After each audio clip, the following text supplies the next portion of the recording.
A good Tuesday morning, Quad Cities. Get ready for a lot of sun and a lot more warmth as we get into this afternoon.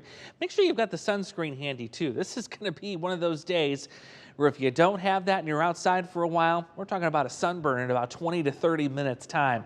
No clouds expected, though there will be a little haze in the upper parts of the atmosphere. Wildfire smoke making a little bit of a comeback today.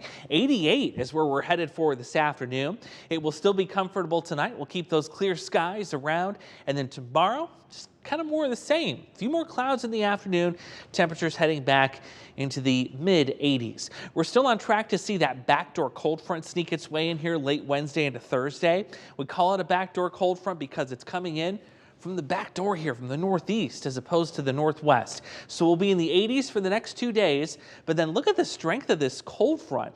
We're talking about low 50s during the daytime in Milwaukee by Wednesday. Now we're not going to get that cool here during the day once it moves through, but notice it takes those 80s and pushes us back to the southwest.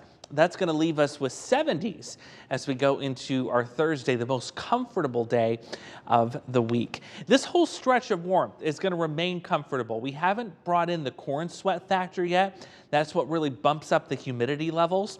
The corn crop itself is just now getting out of the ground. It's poking up. So what we're going to see is that corn crop put more moisture into the air with time as we go deeper into the summer months. So here we are right now. It's not adding very much moisture at all. But you give this about 3-4 more weeks, you're really going to start to feel that added humidity into the air, and it usually peaks sometime around the 4th of July. So we've got a few more comfortable hot days ahead of us before things start to get a lot more uncomfortable. I'm becoming a little more concerned about what's going on with the lack of rainfall around here. I mean, this is something we've also kind of touched on for a while. We're getting into the time of year where the sun is going to be reaching its strongest point. The greatest amount of sun's energy for the year comes in during the month of June and July. And if you don't keep up on rain, you can develop drought very quickly.